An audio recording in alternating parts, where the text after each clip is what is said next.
Hi friends, it's the Evolving Guys here. Thanks for tuning in and coming back to the channel. Today is a video in two parts. Today is the binder reveal of our Temporal Forces Master Set Challenge. And so if you followed along for our Master Set Challenge, we opened a booster box case of Temporal Forces, so 6 booster boxes.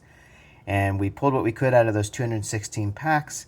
And then we also resold what we could to make money that then we put back into the collection to see how close we could get to a master set. So we pulled all but 24 cards, actually 25 cards if you count the one reverse holo that you see here.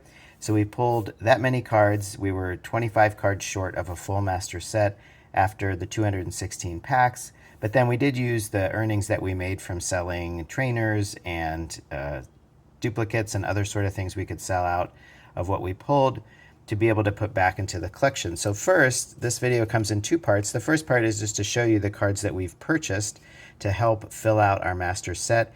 And then I'll put these cards into the binder, and the second part of the video will be to reveal the actual binder and we can look through it together. So the only reverse holo we did not pull from our 216 packs was Salvatore. So we did pick that up. Again, not very expensive, just 20 cents or so, but it is something we did need to purchase. So that's the one card that the one reverse holo we needed to buy. Next, the illustration rares that we needed. We needed to pick these up on the secondary market. Shiftry, Deerling, Relicanth, Arbok, Lickitung, and Mincino. I think that's the last one. Yeah, so those are the illustration rares that we did not pull, so we needed to buy those. We also, there were 6 of those. There were 7 ultra rares we did not pull, so we needed to buy those. So we have the Gouging Fire EX, the Wugtrio EX, Iron Boulder EX, the Gengar EX, that's the most valuable one. We didn't pull that one, so we had to buy it. Bianca's Devotion, Airy, and Morty's Conviction. Yeah, that's the last one. So those are the ultra rares. So we were able to have enough earnings to purchase all the illustration rares and all the ultra rares that we were missing. And then we didn't have enough to purchase all of the special illustration rares, but we did pick up a few, and we started with the most valuable one that we did not pull, which is Morty's Conviction. So we did buy the copy of this. And I think the condition here is pretty good. I ordered it through TCG Player, all these cards, except for a few that I could pick up locally. Our local card stores didn't have a lot of Temporal Forces. So we do have the Morty's Conviction. The second most valuable one that we did not pull is the Walking Wake. This one is a little bit more off-center, which, you know, is not a terrible thing, but I think that's the risk you take when you buy, especially TCG Player, when you can't see photos of the cards. I think the condition, I always go for the near mint as much as I can, but you can't always guarantee that it's going to be. I mean, I don't grade cards, so it's, I guess, a less of a concern that it's not a PSA 10, but nonetheless, it would be nice if it were centered. But I assume most people who are selling on TCG Player, if they're, you know, they'll probably grade the good cards and they're selling stuff that is not gradable. It still might be near mint, but it might be off center or have other imperfections that would make it not worth grading. So anyway, we did pick that up. And then the last special illustration rare we were able to purchase, we worked from the top down and the bottom up. Again, we didn't have enough money to buy everything. So we got the most expensive one we were missing, actually the most expensive 2 we were missing that we just saw. And then we worked from the bottom up. The Salvatore is the least expensive special illustration rare right now. So we picked that up as well. We also picked up all the remaining hyper rares. If you recall, if you watched the challenge, we only pulled 1 hyper rare out of our 216 packs, which is a little funny. Maybe, I don't know if that's typical for other people's experience, but we picked up the remaining ones that we needed, which is really 5 of the 6. Well, what was that one? Iron Leaves, Gouging Fire, Walking Wake, Iron Crown, and Raging Bolt. And if you're following the TCG, the Raging Bolt cards, Raging Bolt is a deck that people are really gravitating towards in the new format, and so Raging Bolt cards are selling. I've actually since, so there we go. Those are the cards. This is almost all but 3 cards that we're able to add into the collection. I'll put these in the binder. I was going to mention that we officially ended the challenge about a week ago, but we have continued to sell things from our Temporal Forces overstock, or the bulk, or the extra cards. Again, several trainers are selling some of the ultra rares that we pulled are selling, and so we've probably made maybe 15 or 20 additional dollars since we officially ended the challenge, which is about enough to buy another of the special illustration rares. Those, we have 3 left. There are 30, 30, and $20, or maybe even 15. So we'll continue to look for ways to add those to our collection. They won't be part of the challenge, but I think as far as the challenge goes, we did a really good job. We got within 3 cards, if you count not just what we pulled, but what we could buy through the money that we made reselling. So we got within 3 cards of a master set. So this is part 1 of the video to see the cards we will be adding. Part 2 of the video, I will add these cards and then we'll look through the binder together. So we'll see you in a second. Hi friends, so I'm back here with our Vault X Temporal Forces Master Set Challenge results. The Vault X binder took a while to come in. It just came in a few days before Twilight Masquerade released. I think they're going to do a little bit better with this next time. They already have pre-orders up for the Twilight Masquerade binders. They tend to not be available right when the set releases, but this is a little unusual that the Vault X binder was not available until, and you can see until the very end basically. So I love that they have this Scarlet and Violet set number 5, and then the colors sort of match the theme colors for the set. Vault X, yeah, I'm a big fan. I have some Ultra Pro binders as well. We'll flip this over. It also has that nice logo on the back. It's got a nice zipper feature to keep them all sealed up and snug. So this is where we ended up with our Temporal Forces Master Set. You can see this nice kind of felt on the inside. All right, so thanks for following along for this Master Set Challenge. We'll look through the binder so you can see what a near Master Set looks like. As you recall, we were 3 cards short of a Master Set. In the final analysis, we pulled what we could from our 216 packs, a booster box case, and then from there we resold what we could, trainers, commons and uncommons that have some value in the trading card game, duplicate, ultra rares, and we were able to make quite a bit of money, and we put that back into the set, as you saw in the first part of this video.